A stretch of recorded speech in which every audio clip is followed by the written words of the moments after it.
Merci Laurent pour cette présentation. Et je remercie l'IFAO de m'avoir invité ce soir à présenter ses travaux à Ain Sourna. Donc des travaux qui se font d'ailleurs en partie dans le cadre de l'IFAO qui soutient la mission d'Ain Sourna ainsi que Sorbonne Université, le CNRS avec l'UMR 8067, la Fondation Norfrost, bien évidemment le ministère égyptien des Antiquités. Et nous sommes aidés au jour le jour pendant la fouille par l'inspectorat de Suez qui est d'une aide précieuse. Alors également l'université du canal de Suez, puisque c'est une fouille franco-égyptienne. Le directeur de la fouille étant Mahmoud Abdelrazik, et donc il assume la co-direction de la fouille à la suite de Georges Castel et Pierre Tallet. Voilà, nous sommes également soutenus par du sponsoring privé. Cette petite introduction très institutionnelle étant faite, je me lance dans la présentation du site d'Ain Sourna. Donc ce site d'Ain Sourna, où nous sommes actuellement en train de mener une campagne de fouille, donc on a fait l'aller-retour aujourd'hui pour vous présenter nos travaux. Ce site d'Ain Sourna est situé sur la côte de la mer Rouge, à environ 50 km au sud de Suez. Alors, le site a été découvert en 1999 par Mahmoud Abdelrazik, qui a localisé les inscriptions rupestres, que je vais vous montrer dans un instant, qui caractérisent le site, qui permettaient de voir le site. Donc, alors si je trouve le pointeur, voilà. Donc un panneau rocheux qui domine le site, qui était le seul élément réellement visible du site avant le début de la fouille. Et ce panneau rocheux a été repéré donc par notre collègue qui a fait appel à Georges Castel et Pierre Tallet pour monter ensemble cette mission franco-égyptienne. Et rapidement, les prospections ont été faites tout autour des inscriptions qui ont permis de repérer un site archéologique donc, qui est fouillé maintenant depuis 2001, puisque la première campagne de fouille a eu lieu à Ain Sourna en 2001. Donc découverte de ce site il y a une vingtaine d'années. Ce site d'Ain Sourna fait partie des... Alors voilà, une vue un peu plus rapprochée, je vais y arriver, des inscriptions rupestres. Je vous remontrerai des photos de détail tout à l'heure, puisqu'elles résument en quelque sorte l'histoire du site, et j'ai l'impression que... Ah oui, entre-temps, on va gagner notre diapositive. Et donc ce port d'Ain Sourna appartient à une série de 3 ports qu'on appelle des ports intermittents qui fonctionnent sur le bord de la mer Rouge à l'époque pharaonique, donc Ain Sourna, Wadi El Jarf et Mersa Gawassis. Mersa Gawassis étant le premier à avoir été repéré à la fin des années 70 et puis fouillé à la fin des années 90 et début des années 2000, puis ensuite Ain Sourna et Wadi El Jarf, ce qui fait que depuis une grosse vingtaine d'années, il y a un véritable renouvellement des connaissances, de nos connaissances sur la relation entre les Égyptiens et la mer Rouge, sur les techniques et les capacités de navigation des Égyptiens en mer Rouge. Donc c'est un champ tout à fait nouveau qui s'est ouvert il y a une vingtaine d'années et qui a beaucoup renouvelé toutes ces thématiques. Donc Ain Sourna est un site qui a été utilisé régulièrement, mais non pas de manière continue, depuis l'Ancien Empire, depuis le règne de Képhren, donc vers 2597-2573 avant Jésus-Christ environ, jusqu'à la fin de l'Ancien Empire, puis au début du Moyen Empire et encore au début du Nouvel Empire. Donc c'est un site qui a été régulièrement utilisé, mais je le disais, c'est un port intermittent, c'est-à-dire que les expéditions égyptiennes n'occupent ce port que pendant les quelques mois que dure une expédition vers la zone minière du Sud Sinaï et parfois un peu plus loin vers le pays de Punt. J'y reviendrai là aussi. Donc, ce ne sont pas des sites, les 3 sites de la mer Rouge, Mersa Gawassis, Ain Sourna, Wadi Jarf, ce ne sont pas des sites occupés en permanence. Et il y a sans doute aussi une succession chronologique de ces sites, le premier connu étant Wadi El Jarf. En effet, Wadi El Jarf a été fondé sous Snéfrou et occupé sous les règnes de Khéops et le début du règne de Képhren. Le déménagement se fait ensuite à Ain Sourna sous le règne de Képhren, qui est le premier roi attesté sur le site d'Ain Sourna. Voilà. Et puis Mersa Gawassis est utilisé uniquement à certaines périodes du Moyen Empire. Alors pourquoi justement ce déménagement à Ain Sourna, puisque le site de Wadi el-Jarf, vous le voyez ici, est situé pile en face de la zone minière du Sud-Sinaï, où les Égyptiens allaient chercher de la turquoise et du cuivre. Je pense que Pierre Tallet, il y a encore peu de temps à l'IFAO, a présenté ses travaux sur le site de Wadi Jarf. C'est une mission également IFAO et Sorbonne CNRS, donc le ministère des Affaires étrangères. Ce site de Wadi Jarf est certes juste en face de la zone minière, mais est plus loin de la zone capitale de Memphis. Ain Sourna a l'avantage d'être beaucoup plus près de la zone de Memphis, qui est la zone de la capitale, donc à l'Ancien Empire. Donc plus grande proximité. Et puis d'autres avantages également.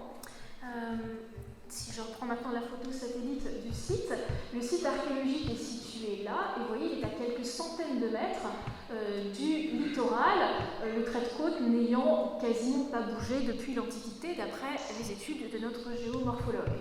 Donc quelques centaines de mètres entre le rivage et le piémont montagneux, puisque vous voyez ici ces montagnes qui arrivent quasiment jusque dans la mer, piémont montagneux dans lequel est creusée une série de galeries qui servent au stockage de matériel lourd entre deux expéditions. Je vais revenir sur ces galeries. Donc c'est assez pratique. À Wadi Jarf, vous avez 6 km entre le littoral et les galeries, ce qui fait que c'est un petit peu moins pratique d'utilisation. Autre élément important également, cette oasis, qui a donné d'ailleurs son nom moderne à Ain Sourna, qui veut dire la source chaude, cette oasis est située aussi à quelques centaines de mètres de l'installation portuaire et de l'installation où on trouve l'habitat et le stockage, j'y reviendrai là aussi. Donc, cette source était entre une petite oasis également qui pouvait fournir du bois, du combustible, permettre d'abreuver les ânes qui accompagnaient par dizaines ces expéditions. Autre point pratique, cette baie d'Ain Sourna, elle est relativement abritée, relativement à l'abri du vent, ce qui est un avantage aussi. Et puis elle a une montagne juste au-dessus, donc qui constitue un amer, un point de repère pour la navigation.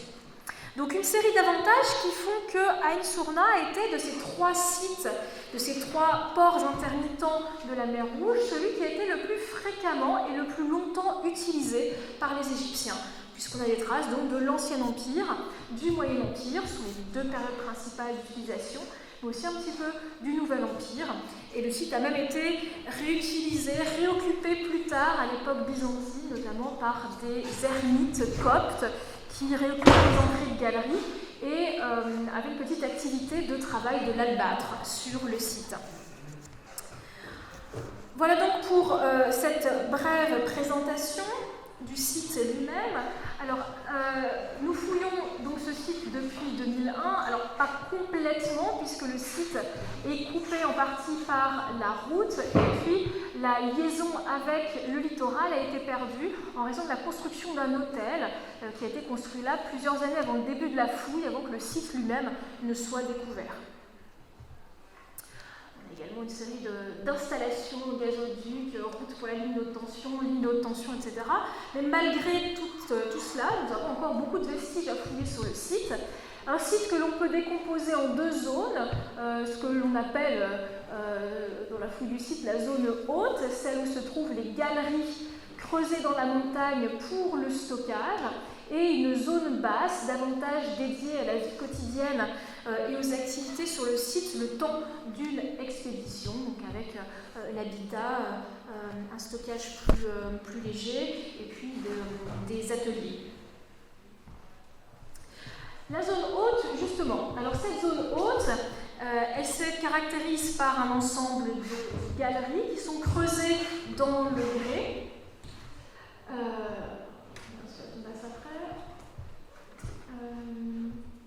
Oui. Alors, un ensemble de galeries creusées dans le grès qui permettent de stocker un certain nombre d'éléments. Pourquoi? Parce que là, je vais revenir maintenant justement sur le système de ces expéditions. Parce que ces expéditions, elles partent donc de la région de Memphis, aussi commandité par le roi, puisqu'il y a un besoin pour la bijouterie de turquoise, pour les grands travaux de cuivre. En effet, ce cuivre permet essentiellement de réaliser des outils nécessaires pour les grands chantiers de construction, mais aussi pour de la statuaire. On connaît par exemple les statues de Betty et Méringré au musée du Caire, ou pour différentes vaisselles de culte. Et donc ces expéditions sont commanditées depuis la capitale. Vous avez une expédition qui part avec la tête de troupe, l'ensemble de la troupe, des ânes, le matériel, des bateaux démontés, traverse le désert, arrive donc à Ain Sourna. Alors là, ce que l'on pense, c'est que l'ensemble de l'expédition ne part sans doute pas par voie maritime jusqu'à la zone minière, mais peut-être plutôt la tête de l'expédition et tout ce qui est matériel lourd. Et puis, le reste de la troupe doit contourner sans doute le golfe de Suez à pied et redescendre vers la zone minière en longeant le littoral du Sinaï. Ces expéditions, elles ont lieu fin printemps et début de l'été. Pourquoi ? En raison des conditions de navigation en mer Rouge. Il faut en effet compter avec les courants et les vents, et la saison favorable pour pouvoir remonter vers le nord ensuite de la mer Rouge, c'est justement fin printemps et été. Les dates retrouvées au Sinaï et sur le site d'Ain Sourna confirment d'ailleurs ces données. Ces expéditions elles doivent durer sur 2 à 3 mois. Et Ain Sourna sert alors de plateforme logistique à mi-chemin entre la vallée, la zone capitale, et la zone d'exploitation. Il y avait des navettes avec des bateaux et des équipes donc mobiles qui faisaient la navette entre la zone minière, Ain Sourna et la capitale pour, dans un sens, amener de la nourriture, de l'autre, ramener le minerai qui est extrait. Donc on a ces équipes mobiles pendant l'expédition. Ces ports de la mer Rouge constituent le temps de l'expédition des plateformes logistiques au centre du système. Ce système, on a pu le reconstituer, notamment grâce aux inscriptions rupestres situées dans la zone haute d'Ain Sourna, notamment celle du début du Moyen Empire, comme celle de Mentuhotep IV, ici, dernier roi de la 11e dynastie, qui mentionne une expédition composée de 3000 hommes, ou celle de son successeur Amenemhat Ier, premier roi de la 12e dynastie, qui signale une expédition de 4000 hommes. Alors ce texte de Mentuhotep IV, d'ailleurs, il est assez clair sur les objectifs de l'expédition, puisqu'il dit en 1, arrivée de la troupe du roi, 3000 hommes, pour apporter de la turquoise, du cuivre, un produit qu'on n'arrive pas tellement à identifier, sans doute un produit métallique, et les autres beaux produits du désert. Donc là, on saurait être plus clair sur les buts de l'expédition. Ici, dans l'inscription d'Amenemhat Ier, on a la mention d'un capitaine de bateau et de l'effectif de la troupe, donc 4000 hommes. Le système aussi a pu être éclairci grâce à la présence des mêmes noms de dignitaires entre les inscriptions d'Ain Sourna et celles de la zone minière du Sud-Sinaï, par exemple ce repousseur de scorpions Iti que Pierre Tallet avait identifié à la fois à Ain Sourna et dans la zone minière. Enfin, pendant la fouille des galeries de stockage, à l'entrée de certaines de ces galeries, il y avait également des inscriptions rupestres ou des inscriptions à l'encre portées sur une couche de plâtre à l'entrée de la galerie. Ces inscriptions datent de l'Ancien Empire. Au retour d'expédition, des comptes rendus sont faits, et celle-ci, l'une des plus belles, qui a été remontée par Pierre Tallet, ici indique que lors de l'année du 7e recensement, ou après le 7e recensement, donc en 13 ou 14 de Djedkare-Ezezi à l'Ancien Empire, eh bien, une expédition est partie vers les terrasses de la turquoise, et ce nom des terrasses de la turquoise désigne justement la zone minière du Sud-Sinaï. Donc la fonction globale du site est maintenant bien fixée de manière générale. Plusieurs centaines à plusieurs milliers d'hommes partaient donc vers cette zone minière. Alors quelles sont maintenant les problématiques que l'on développe pour continuer cette fouille, maintenant que la fonction générale du site a bien été comprise depuis quelques années? Sa chronologie a également été précisée. Nous avons développé de nouvelles problématiques. Premièrement, comprendre comment les Égyptiens de la vallée, alors qui certes sont habitués à fréquenter les déserts durant les expéditions, Comment ces Égyptiens évoluent-ils en dehors de leur environnement quotidien? Comment s'adaptent-ils pendant quelques mois à ces conditions de vie inhabituelles aux marges de l'Égypte? Ces expéditions, ce sont des entreprises institutionnelles commanditées par l'État égyptien. Comment se fait donc l'approvisionnement de ces expéditions, donc gestion institutionnelle de cet approvisionnement, selon les époques? Est-ce qu'on peut noter des changements selon les époques? Donc de manière globale, comment sont approvisionnées ces expéditions et de manière plus précise, comment chacune des sous-équipes qui composent cette grande troupe de plusieurs centaines ou plusieurs milliers d'hommes, comment chacune de ces équipes est approvisionnée et nourrie et comment elle gère son approvisionnement. Donc ça, c'est une des thématiques que l'on développe, je vous le montrerai tout à l'heure, on commence à avoir quelques réponses. Alors c'est certes une entreprise institutionnelle que ce type d'expédition, mais la fouille d'un site comme Ain Sourna permet, puisqu'on a la chance et le temps de pouvoir faire une fouille extensive, de comprendre la vie quotidienne de ces expéditions sur le site, d'étudier les structures de la vie quotidienne. Et enfin, nous continuons à développer des problématiques plus technologiques, notamment avec l'étude de la chaîne opératoire du cuivre, puisque Ain Sourna est un site majeur pour la métallurgie du cuivre en Égypte au Moyen Empire, j'y reviendrai, et sur la chaîne opératoire du pain, avec notamment la réalisation du pain dans des moules à pain coniques au Moyen Empire. Donc plusieurs membres de l'équipe développent ces travaux. Ce que je présente, bien sûr, c'est un résumé du travail de toute une équipe, à la fois française et égyptienne. Alors ce site d'Ain Sourna donc, est essentiellement occupé pendant l'Ancien Empire et le Moyen Empire. Quelles sont les caractéristiques communes au site à ces deux périodes? Je vais peut-être reprendre la carte du site, pour la zone basse en tout cas. Ce qui est clair, c'est que les Égyptiens exploitent au maximum les possibilités offertes par leur environnement pour l'installation sur le site. Contrairement au site de la vallée du Nil, où l'essentiel des constructions se fait en briques crues, en tout cas pour tout ce qui est habitat, mais voire même palais ou temples sur certains sites, eh bien ici, quasiment tout est construit en grès, cette pierre locale, souvent à peine retaillée, une architecture très grossière, mis à part quelques bâtiments, puisqu'ils s'installent simplement quelques mois, de temps en temps, même pas tous les ans. Donc il n'y a pas un effort architectural considérable. L'emploi de la brique crue est vraiment exceptionnel sur le site d'Ain Sourna. Ils exploitent au maximum la morphologie du site, avec notamment dans la zone basse cette petite falaise rocheuse qui forme une plateforme. Ici on est en contrebas de la plateforme et en haut de la plateforme, et ils viennent s'appuyer pour les constructions contre cette petite falaise, ce qui permet d'utiliser l'avancée rocheuse comme toit, je vous montrerai, ou encore de s'éviter la construction d'un mur. Ils retaillent le rocher en permanence, ils creusent des fosses, etc. Donc on a une véritable optimisation de la morphologie du site. L'ensemble du site constitue aussi une installation ouverte. Il n'y a pas de mur d'enceinte pour cette installation d'Ain Sourna, contrairement à d'autres sites du désert. On peut penser à Wadi el-Roudi au Moyen Empire, par exemple, où on a plusieurs sites fortifiés. Ça n'est pas le cas à Ain Sourna.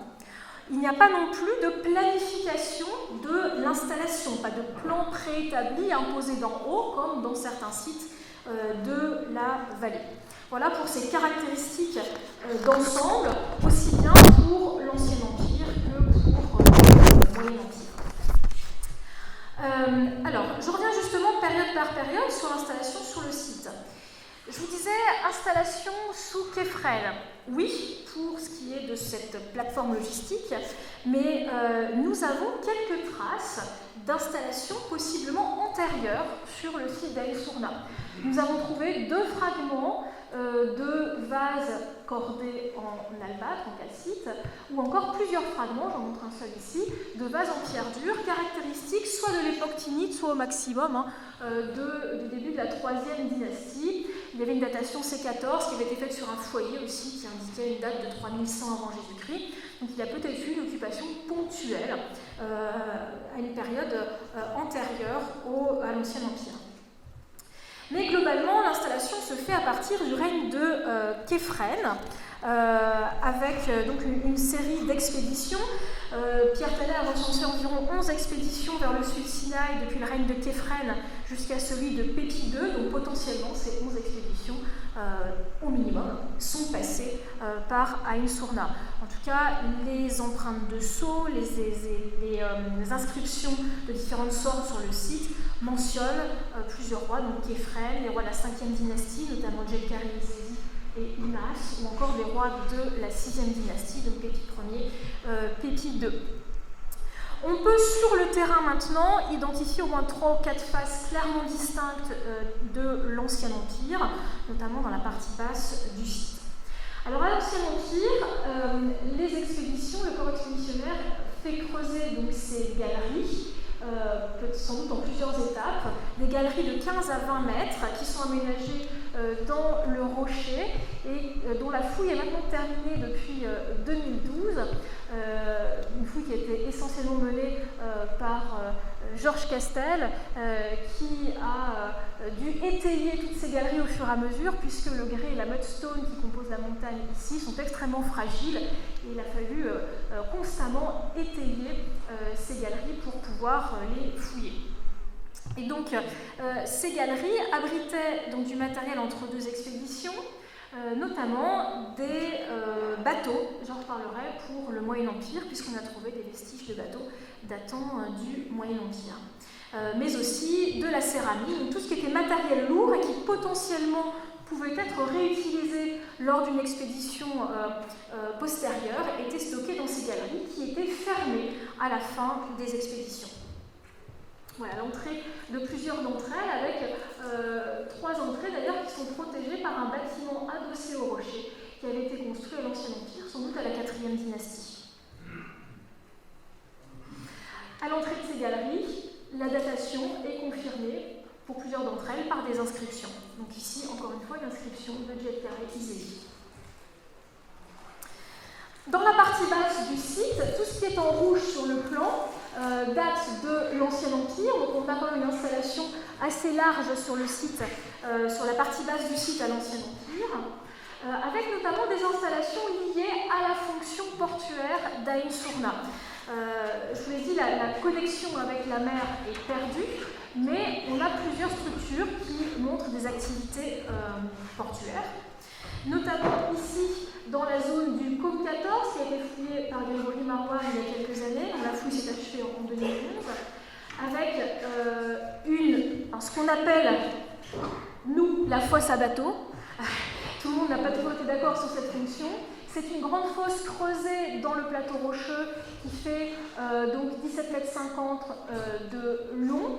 Et Georges Castel notamment les a comparés avec les dites fosses à bateau du plateau des Pyramides à Giza, où on a des structures tout à fait similaires. Celle d'Aïn Sourna, en tout cas, est la seule connue en contexte non funéraire pour cette période. Donc on pense que cette fosse était liée au remontage ou à l'entretien, à tout le moins, des bateaux qui étaient employés durant ces expéditions. Alors, autre structure sans doute en lien avec cette activité, qui a été retrouvée plus récemment, que j'ai fouillée on était terminé il y a 2 ans, avec 2 fosses creusées dans le plateau rocheux et parallèlement 8 bassins qui forment une sorte, on les voit ici, qui forment une sorte de passage pour l'eau, puisqu'il y a une canalisation entre les différents bassins. On voit ces passages pour l'eau ici. Et les 2 fonctionnent ensemble, puisque ces 2 sont parallèles et ont des dimensions similaires.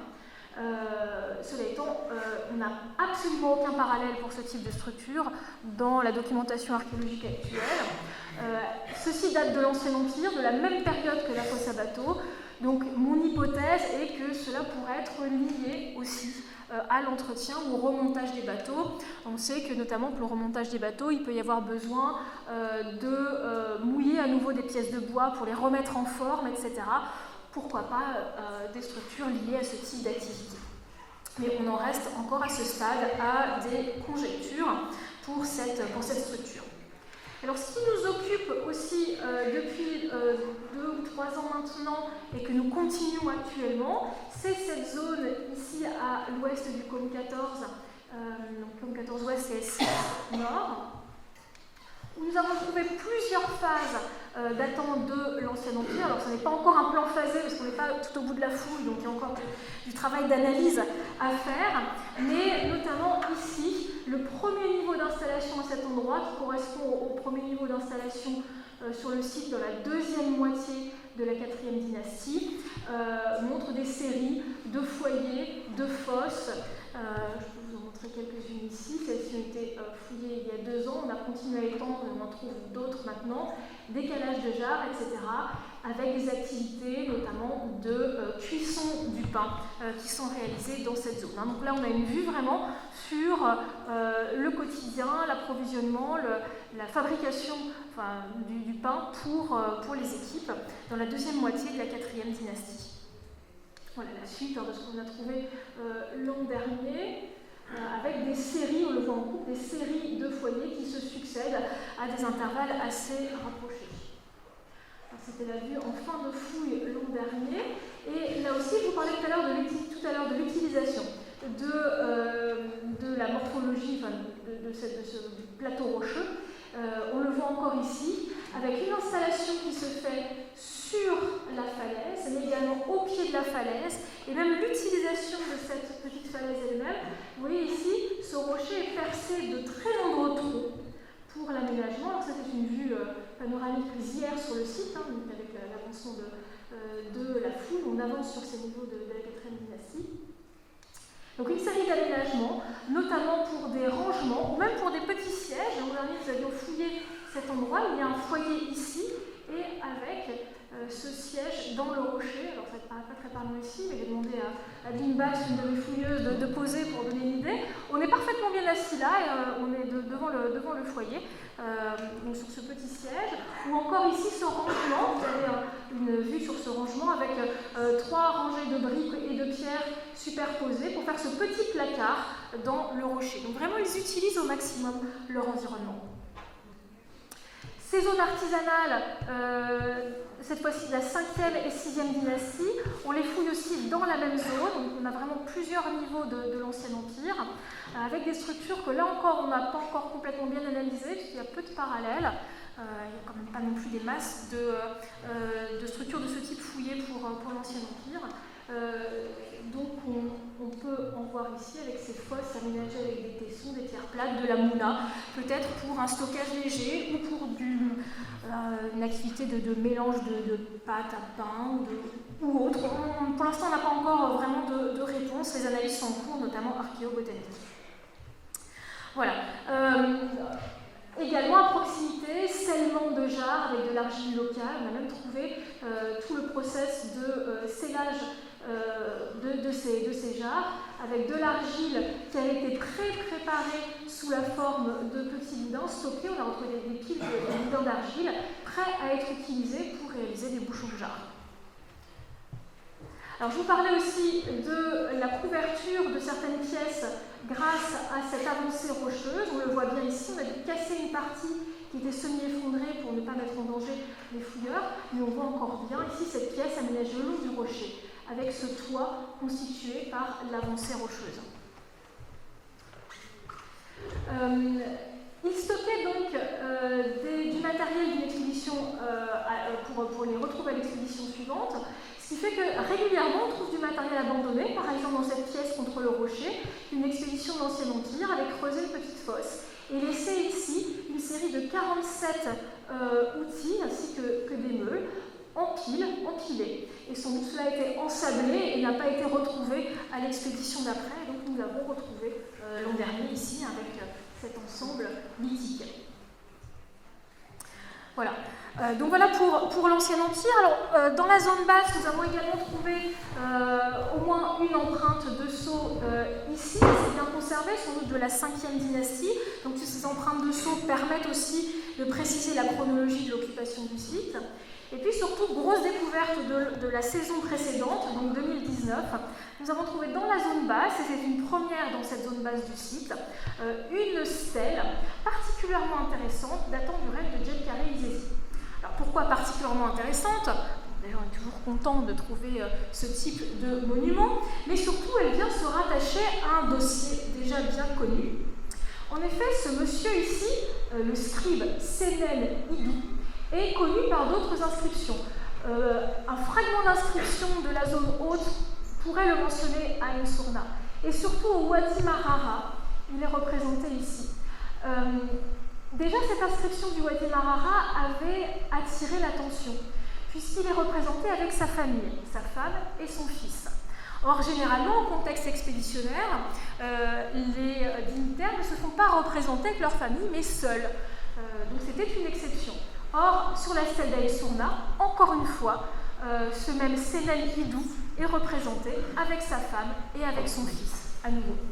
On le connaît aussi par deux autres inscriptions du Sinaï. Il a participé à l'expédition de l'an 13 ou 14 de Djedkare-Isesi, avant-dernier roi de la 5e dynastie. Autre élément exceptionnel, lorsque la stèle est sortie, nous nous sommes rendus compte que, de manière très effacée, il y avait un texte peint à l'encre en hiératique sur le côté, sur le côté gauche de la stèle, et grâce à l'aide de mes camarades, notamment Georges Verly, qui est ici ce soir, qui a fait plusieurs photographies et les a retraitées, nous avons pu ici lire cette inscription, qui est un compte-rendu d'expédition mentionnant le retour en paix de l'expédition et surtout mentionnant un nom de bateau qui fait l'aller-retour entre Ain Sourna et le Sinaï, venant ainsi confirmer notre théorie de ces navettes pour apporter de l'alimentation de manière régulière aux équipes qui travaillaient dans le sud Sinaï. C'est donc un document tout à fait important pour comprendre le système des expéditions égyptiennes pharaoniques. Autre trouvaille qui date de l'Ancien Empire, régulièrement sur le site, zone haute et zone basse, ont été retrouvés des fragments d'obsidienne. Cette pierre volcanique peut venir d'Anatolie, mais elle peut venir aussi du Yémen ou d'Éthiopie, donc du sud de la mer Rouge. Qui dit sud de la mer Rouge, bien évidemment, dans les imaginaires égyptologiques, allume le fantasme du pays de Punt, ce fameux pays de Punt d'où les Égyptiens ramènent de l'encens et d'autres produits exotiques. Alors, le nom de Punt n'est jamais mentionné dans les textes d'Ain Sourna, mais justement, on connaît plusieurs expéditions à Punt à l'Ancien Empire, et à cette époque-là, dans l'état actuel de nos connaissances, entre les fin 4e et fin 6e dynastie, seul le port d'Ain Sourna fonctionne en mer Rouge, jusqu'à preuve du contraire. Également aussi, découverte de ces 3 dernières années, une première fois il y a 3 ans, une série de tessons, une autre céramique ici, il y a 2 ans, et puis l'an dernier, d'autres fragments de cette même céramique. Donc une céramique pour laquelle nous avons extrêmement peu de parallèles, qui viendrait aussi sans doute du sud de la mer Rouge, elle ne vient pas de la vallée du Nil en tout cas, et elle pourrait aussi être un témoin des relations avec ce grand sud de la mer Rouge. Ah, je crois que les images ont sauté. C'est simplement pour vous rappeler ces expéditions justement de l'Ancien Empire vers le pays de Punt, notamment sous Saoré ou sous Djedkare-Isesi, avec ces localisations possibles du pays de Punt, soit côté africain, soit côté arabique.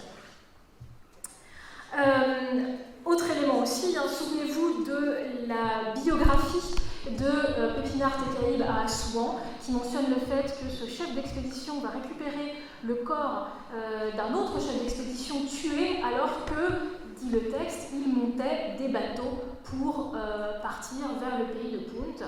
Or, sous la 6e dynastie, seul le port d'Ain Sourna est connu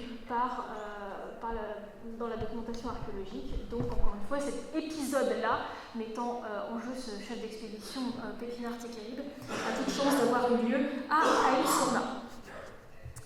Alors, brièvement, pour le Moyen-Empire, autre grande période d'occupation, la partie basse est occupée au début du Moyen-Empire, entre les règnes de Montotep IV et le début du règne de Sésostris Ier.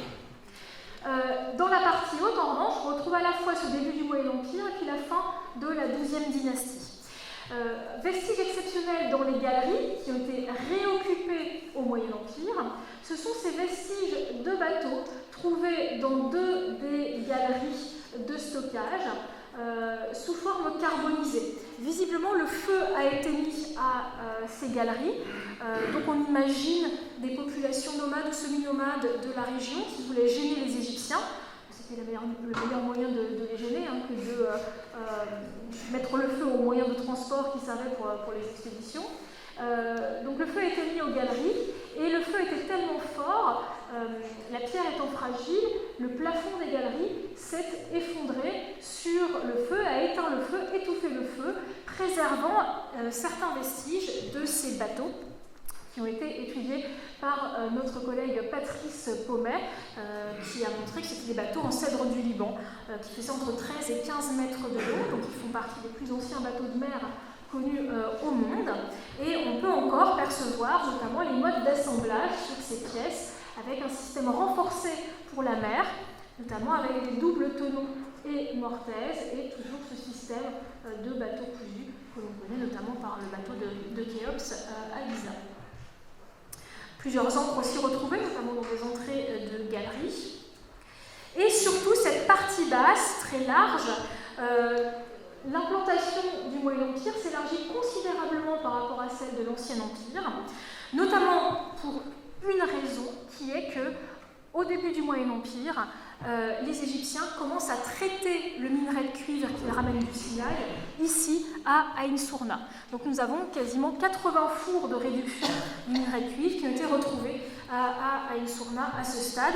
Donc plus de personnel restait sur le site pendant l'expédition, ce qui fait qu'on a une installation qui est beaucoup plus large pour le début du Moyen-Empire. Donc on a des séries d'îlots avec des répétitions de fours, foyers pour le pain, stockage, etc.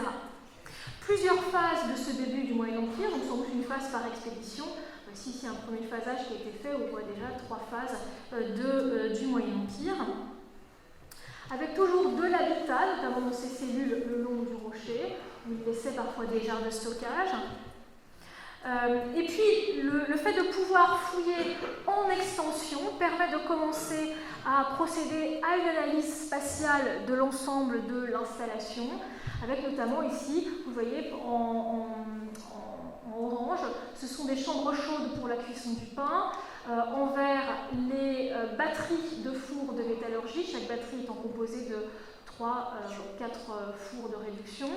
Et puis en jaune ici, les plus petits foyers pour la cuisson du pain. Donc on a une répétition, notamment pour les foyers pour la cuisson du pain, de ces structures d'un îlot à l'autre, ce qui montre une organisation donc peut-être par sous-équipe sur le site. Alors on retrouve régulièrement de la céramique, notamment dans cette petite cache ici, avec un vase à bière, différentes assiettes, coupes et jarres de stockage. Et puis surtout, dans plusieurs pièces de stockage, des ensembles de grandes jarres, comme celle-ci, 11 jarres retrouvées ici, ou encore, voilà, celle-là, 7 jarres stockées ensemble, qui avaient la particularité toutes d'avoir la même marque après cuisson réalisée sur la panse. Ce sont des marques non hiéroglyphiques que l'on trouve sur beaucoup des jarres de stockage du site. Et nous avons tout un travail avec Adeline Batz notamment pour étudier ces marques après cuisson. Et ce type d'ensemble permet de montrer que sans doute ces marques correspondaient à une équipe, ou en tout cas une sous-équipe, et que l'approvisionnement était distribué par sous-équipe, charge à chacune de ces sous-équipes ensuite de transformer notamment le grain en bière, en pain, pour se nourrir. On peut imaginer, pourquoi pas, un îlot par équipe, un îlot d'habitation par équipe, chacune gérant après son four, son stockage, etc. Donc c'est ce qu'on commence vraiment à mettre au jour pour le début du Moyen-Empire, et cela correspond pour l'instant assez bien à ce que l'on continue à trouver sur la fouille.